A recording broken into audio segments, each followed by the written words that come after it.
Hello and welcome back to Running on Pixie Dust. I'm your host, Annika, and this is so exciting because we are leading up to the big event of everything I trained for.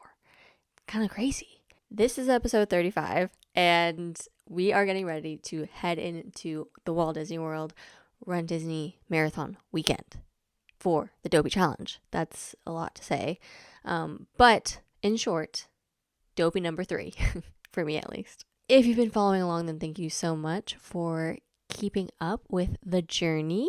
If you have not, make sure you go ahead and give me a follow at Annika's Paintbrush on Instagram and keep up with the podcast episodes. But yeah, it's kind of crazy. I started this podcast to align with my first Dopey Challenge training, which was for the 2023 race weekend. And now here we are. I'm about to run it for the third time. It is currently Monday, so of the race week. The expo is Wednesday. I'm kind of losing my mind over it a little bit, but it's fine. It's fine. But let's jump right in. So just a little disclaimer, I'm not a coach. I'm not affiliated with anyone or anything. I'm just sharing my personal experiences and opinions for fun. Literally for fun. That's it. That's it. So let's get into it. Let's start off with the highs and the lows, and then we will talk about tips for any first-time dopeyers or first-time marathoners out there. All right, highs. Training is done.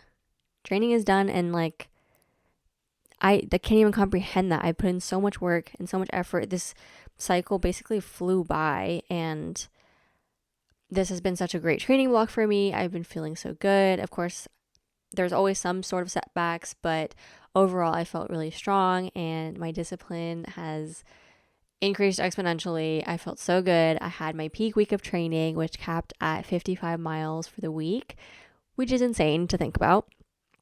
That's a lot of miles, and I am just so proud of myself how far I have come with this training block, and fingers crossed that we have a great race weekend, even though I know I will, and I'm just keeping a positive attitude about it. My next high, I had a fun little marathon kickoff party for my friends and I that are running the race this weekend. Some of us are doing Dopey, some of us are doing the Goofy Challenge, which is, the Goofy Challenge is just the half and the marathon, and then Dopey is all 4 races, the 5K, 10K, half, and the marathon. So I had a little 26.2 party, and that was so much fun to get everyone together and celebrate and have a little send-off. We did little, not a gel exchange, but we brought all of our fuels for the marathon. So everyone brought gels if they were planning on using gels or whatever they were planning on using.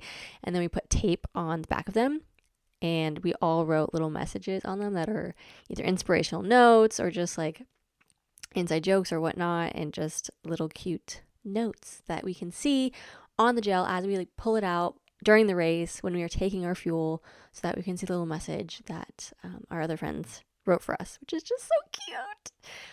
It really takes a village for these training blocks. It takes a village, and I am so happy to have had them this time around. I have not always had a great group of running friends to turn to who understand what you're going through, and it's been so amazing to kind of see this group of people and this community grow. And don't get me wrong, I started out doing almost every training run by myself. I will say, for my Dopey 1 training, I did have some runs with friends, and that was fantastic. But I can definitely feel you if you are out there pounding the pavement all by your lonesome, and you are so strong and brave. And there are plenty of runs that I have done even in this training block by myself as well. So I definitely understand the grit necessary to go through it alone. But it's also just great to have your community to turn back to. So that was great. I hosted at my house, and we had such a fun time. We did some crafting. Some people are going to wear some fun customized crew necks for the races, and made friendship bracelets, of course, because duh. And of course took some photos and had some fun. So I am feeling a little bit of anxiety, which is actually one of my lows, but not really a low because it's just anxious excitement, but everything will be fine. My final high, though, I did want to call something out, is I'm officially registered for the Chicago Marathon. I don't even think I gave anyone a hint that I was trying to register for the Chicago Marathon because I never entered the lottery. I am committed to a charity and more information to come on that. But as of literally like a day ago, I am officially registered and I will be running the Chicago Marathon in October. This will be my first world major, my first star of the 6 stars. And well, there's 6 stars for now, but I think we're slowly getting up there to like 9 and then 7, or I don't know what it is now because there's so many contenders happening. But for the original 6 stars, World Major Marathons, Chicago is one of them. So yeah, that's exciting. More to come on that because we're not there yet. We're still in Dopey land. We got to stay in Dopey land. But really, again, I already mentioned my anxious low. My only other low is that it's going to be cold this week, but like that's really a high. Like, let's be grateful for the cold weather for marathon weekend, okay? And we are. So, yeah. Moving right along, I asked on my Instagram story if anyone had any questions or topics that they wanted me to cover in my final episode before going into marathon weekend, and now here they are. My first question was, how do you figure out your training pace and your schedule? And for this one, there are so many different answers. For me personally, I have been working with a running coach for, how long have I been working with her now? Since March of 2023, before Dumpy and before I got injured and everything. And then this whole past year. Oh my gosh, time is flying when I think about that and say that out loud. That's kind of crazy. But I've been working with a running coach, and I found her through a mutual friend, and she's local to Orlando, and she builds my plans for me and builds workouts for me, helps me with my fueling questions and things like that. So it's very personalized. But I have many friends who follow the Jeff Galloway program, who follow the McMillan plan, who follow the Fitz plans, depending on your like what level you're at. If you're a beginner runner, intro runner, you're an intermediate runner, you're an advanced runner, you're doing back-to-back marathons runner, there's all different types of resources out there. So you kind of have to just trial and error and find what works for you and see how that goes. I know a lot of people use Runna. They've been sponsoring people left and right.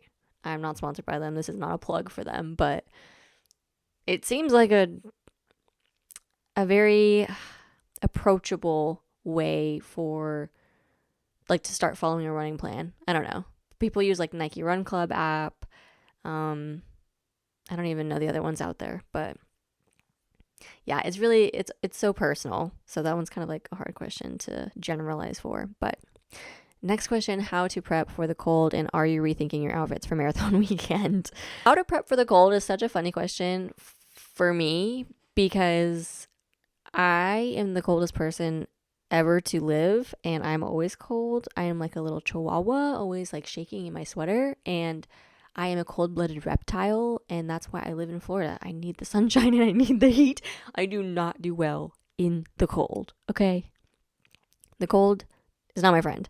So my strategy for prepping for the cold might be different than someone who lives in like the Midwest or the northern United States or somewhere that is actually cold. Don't get me wrong, it gets cold here in Florida. It gets cold here. With our humidity, you better believe that the cold feels even colder because the air is damp and whatnot, and science, you know. So I don't want anyone saying that it doesn't get cold in Florida, because it does. But for me, I just pack extra things that I think I'm going to want on the morning of the race, standing in the corrals, because you're going to be standing out there for a couple hours and you're just sitting there. So you're not going to be warming up like you would if you were to just step outside and start running. So what I'm doing is I am bringing hand warmers. I'm bringing gloves. I have a Mylar blanket. This is for every single morning, by the way, every race morning. Each morning has its own dedicated like pile of warm clothes. But I also have throwaway pieces rather. I ran to Walmart and they had clearance men's sleep pants for $5. So I got those. I only got 2 pairs though. I think I'm really only going to need it for half marathon day and then the full marathon day. I think I'm planning on already wearing pants for the 10K, and then for the 5K, I just like wasn't going to wear pants and just deal. I did pack backup leggings though if I do change my mind last second. And then I also got a jacket that was clearance in the boys section in Walmart for $9. So I'm going to start the marathon in that, and then when I don't want it, it's coming off. Because you can't take your Mylar blanket across the start line. So for the marathon, I have like a tank top, and I just didn't want to be completely frozen over when the race started. So I got a jacket that I can just throw away at any time, and it will get donated. So that's the biggest thing. That's how I'm prepping. I didn't really change my outfits too much, but it's just different accessories here and there that I can either take it or leave it on the day of if I want it. So I like having that option, which is something that I would definitely recommend. My next question, motivation to run and how to enjoy the long runs. So this is also a hard question for me because I love a training plan. Like, I'm very much like, let's color it off. We completed the workout, like we did it. And I like sticking to a plan. I find that I have zero discipline if there's no plan, or if I'm left to my own devices to just figure it out, because then I will give myself so much leeway that I won't end up doing anything. So my biggest tip for this is just to have a plan and figure out how you can stick to the plan. Obviously things come up, you get sick, vacations. I'm not talking about those types of issues that come up during training, but it's more so on the mornings where you're like, oh, I just don't want to get up and I don't want to go do this, but you gotta just do it. You gotta build up the discipline. And this actually just came on its own when I was training. Once you build the routine and the habit of it, it becomes so much easier. Like, I think the easiest part of me was when I was heaviest in my training block and I had a set routine, and it was just like, all right, I wake up, I do this, I do this, I do this, I do this. And then the next day I'm like, yes, it's in my body. I feel weird if I'm not doing it. And I just kind of built up that discipline over time. And as far as motivation goes, I have been setting really challenging overall running goals for myself. And so in order to achieve those, you got to wake up and do the runs on the days that you don't want to do them. Like, that's how you get from point A to point B. That's how we're going to get there. So if you don't do that, then say goodbye to the goal. Like, it's not going to happen. So that's kind of how I think about it in my brain. It's like, I don't really want to get up and do this run right now, but every workout and every run that I do is getting me closer to my goal. So that's how I think about it. And it helps too with like different length runs to have like go-to enjoyment and entertainment for the runs. And for many of these runs that I do solo, especially like if I don't have friends to run with that day, if I know I'm going to be running a certain amount of time, like 2 hours, let's say, I know that that's the same length as the Hamilton soundtrack. So I will listen to the Hamilton soundtrack. Or if I'm running for 3 hours that day, which has happened a few times in this block where I was all by myself and I didn't have someone else to run with and keep me entertained, I played the Eras Tour because that's 3 hours.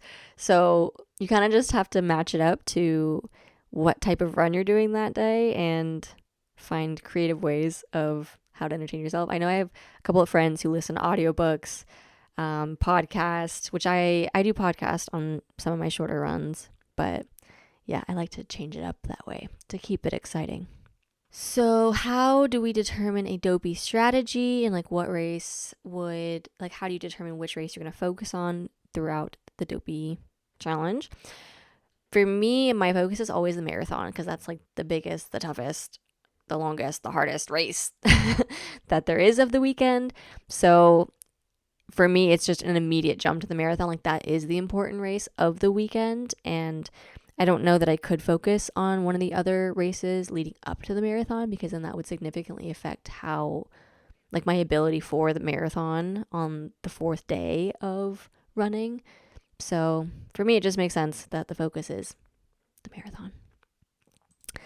Okay, those were kind of a combination of the questions that I received on Instagram. So now let's get into the thick of it, into the meat. Tips for first-time dopeyers and or marathoners. I kind of broke this down into categories, and I don't have like a huge, ginormous list of tips, but I can kind of speak from experience on little things that maybe you might not think of, and some of them might be like blatantly obvious, but take what you want. Okay, so for my categories, I have expo, race prep, race day, and then miscellaneous extras. So for the expo, you might be thinking, well, that's kind of weird. Why are you giving tips for the expo? It's just the expo. You go get your stuff and you're good. You're done. Well, let me tell you, if you've never done a Run Disney Expo, then you don't really know what you're getting yourself into. And if you have, and you're not the type of person to want to shop for merch or want to do like vendor shopping at the expo, then that's fine. You can totally just pop in, grab your bib, and then get out of there. You don't have to participate in any of the other happenings going on. But that's kind of the fun of it. Like, Run Disney Expos are huge and they are so energetic. There's so many things happening. There's so many people, and it's an exciting day. And I would say it's fun to participate in it. So my tips for this, have a fueling plan. That's kind of odd. Annika, that's not a race. Why are you telling me to have a fueling plan for the expo? Well, let me tell you. Because if you are wanting to rope drop and participate in the expo like a crazy person, it's me, I'm a crazy person, I do this, and you want to rope drop and you want to get in line for merch early and you want to get your virtual queue spot, and you're waiting there for hours, and then you go shop, and then you have to go wait in the bib line for however long, and then you want to wait for character pictures. Okay, great. It's been a few hours. It has been a few hours now. We're going into a very large race weekend. Now we're hungry and we're thirsty, and we didn't prep. No, that's not happening. We are bringing water. We are bringing snacks. We are having a lunch plan. I have been at the expo. I get there at like 9:15 in the morning. It doesn't officially start until 10. However, lines start before then. So even for bib pickup, there will be a line before 10.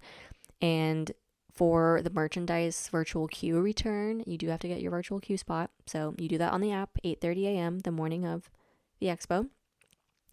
And hopefully if you get a low time, then you can go earlier on in the morning. You don't have to wait until later in the day. So let's just, for an example, say you get a low group number so that you can go into the merchandise building early. Sometimes they start calling groups sooner than 10. So it's like you got to be there early, really, if you're wanting to rope drop.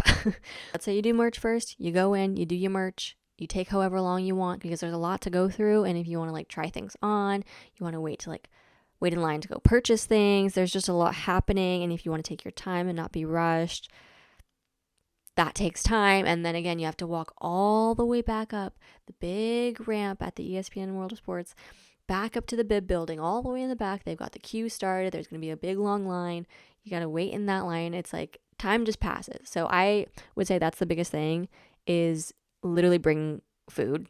They do have food, but it's just like quick and easy park food. Like it's like chicken tenders, and I don't even know what else they have. They have pretzels and stuff, and beers.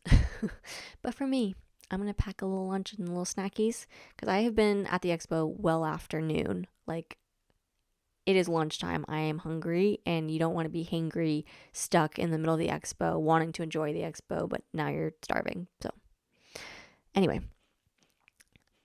race prep, next category. My biggest tip for this is to make a plan. Make a plan. Make a plan for your fueling. Make a plan for your pacing. Make a plan for your resting. These are all very important things. And I like to be over prepared. So maybe I do a little bit of extra things that the average person doesn't necessarily need to do. But it just makes you feel better. So that's a tip I have, is just make a plan. I make a wallpaper for my phone for the marathon because I have like specific time goals for that race. So I use the Find My Marathon website to build out like they're called pace bands, and they'll tell you based on your time goal what your elapsed time needs to be for each mile marker. So as you pass each mile marker, you can check your watch, see what the elapsed time is, and see if you're on track to your goal. And I just find that's helpful. Sometimes I use it, sometimes I don't. I always make it and put it on my phone in case I want it, but whether I use it the day of, we'll see. But that was helpful for me when I have specific time goals. Ask yourself, are you going to stop for characters? Are you going for time? What run walk intervals are you going to follow? And are you going to be strict about it? Are you going to follow a pacer? Plan ahead what time you're going to get there? Have backup clothing? Have backup shoes? I wouldn't recommend wearing the same shoes back to back throughout the weekend, because what if it rains? Now you have wet shoes, and that's just no fun to have to like re-wear them again. I would also bring different shoes if you're planning on doing the parks. I wouldn't wear your race shoes like out and around. But that's just me. My next tip is don't walk the parks all day leading up to the race. Every step counts. Every step counts. I will say that.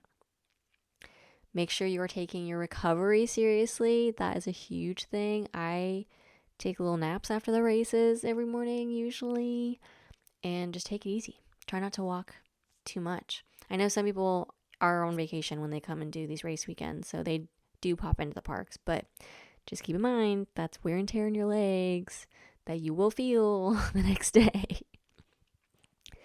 Final race prep tip is make a good playlist.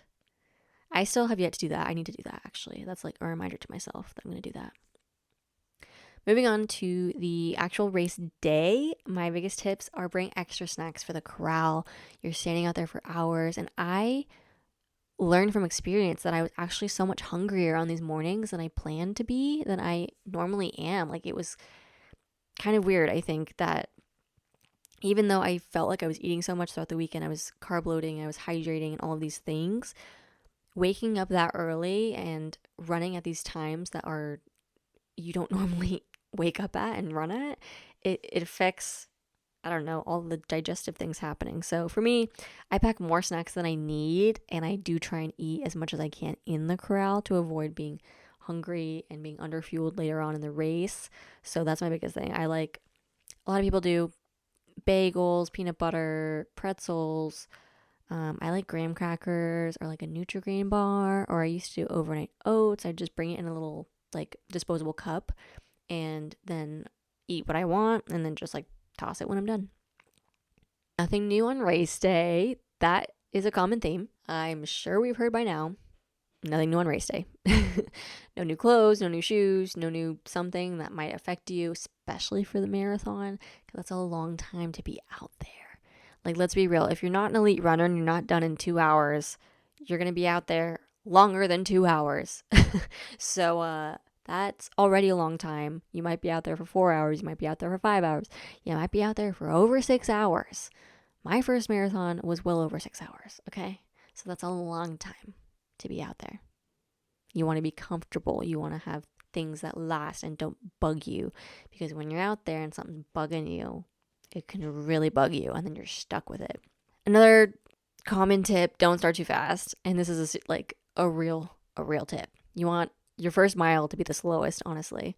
I know it's easy to jump right out of the gate when the fireworks go off and you start and everyone is pushing, but I really hold back at this time, and I really stick to my racing plan, and I have a goal for my first mile, and I check my lap pace and really try and stay in touch with that plan, because you don't want to burn out and be dying later on in the race because you took it out of the gate too fast.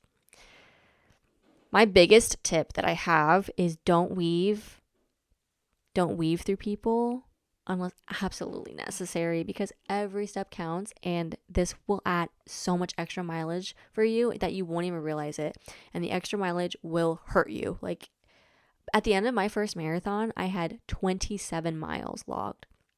So that's an extra, 0.8 distance that was added unnecessarily.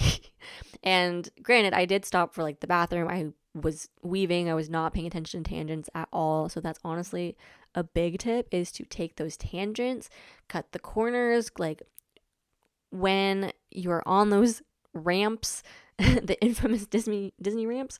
Try and like cut them close so that you're not gaining extra mileage and taking turns wide anywhere on the course. That makes a big difference as well to my mileage tracking on my watch to help it get a little bit less off from the mile markers on the course. It always happens anyway, but I can keep trying. Stop at every water stop. Drink the water. If it's usually what, Gatorade? Powerade?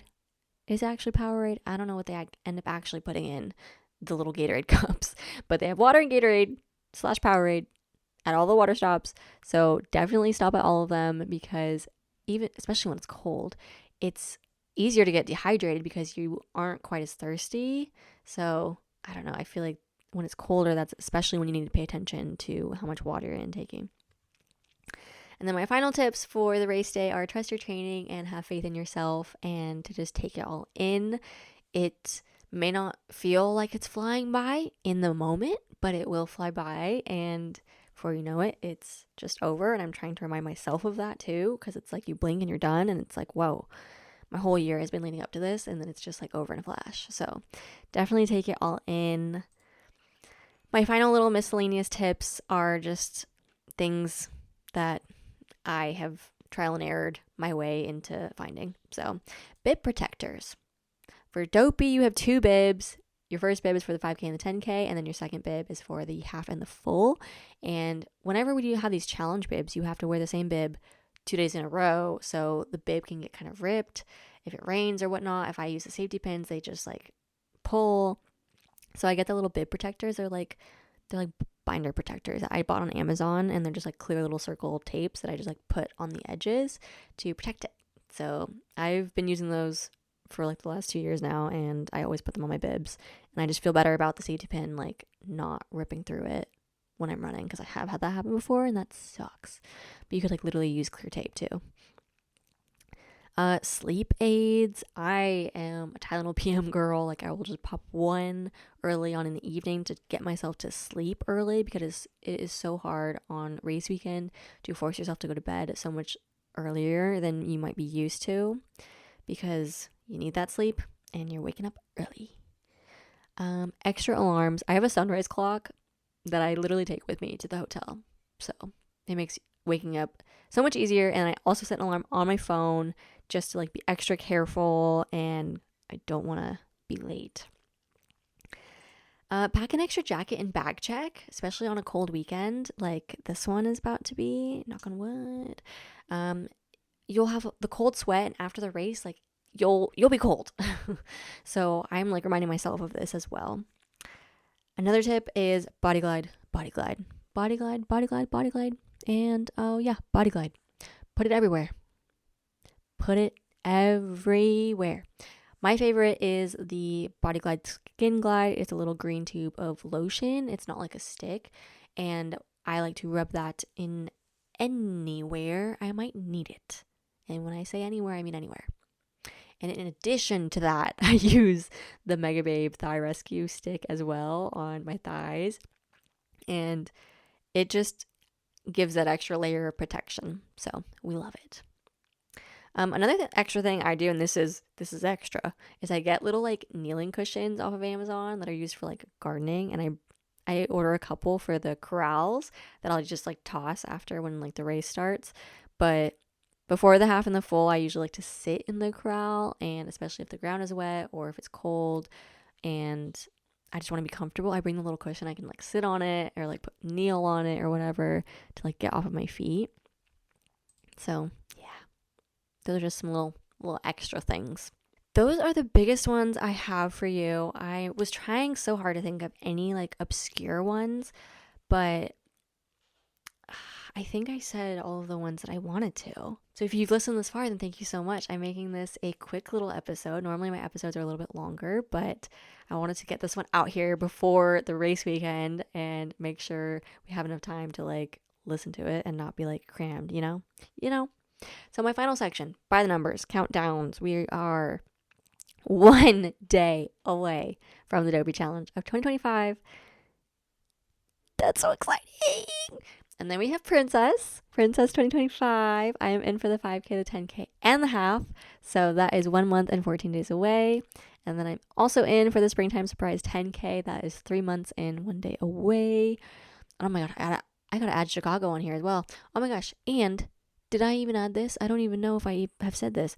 I'm also signed up for the DLR Halloween race weekend. There's so much happening in 2025. It's kind of crazy. So this by the number section will look a little bit different next time we talk. Stay tuned for the next episode to recap Dopey number 3. And oh my gosh, that's crazy to think about. But stay tuned. Follow me on Instagram at Annika's Paintbrush because I will be posting constantly throughout the weekend and I will be putting all the race updates in there. So thank you so much for listening and I will see you next time. Get moving.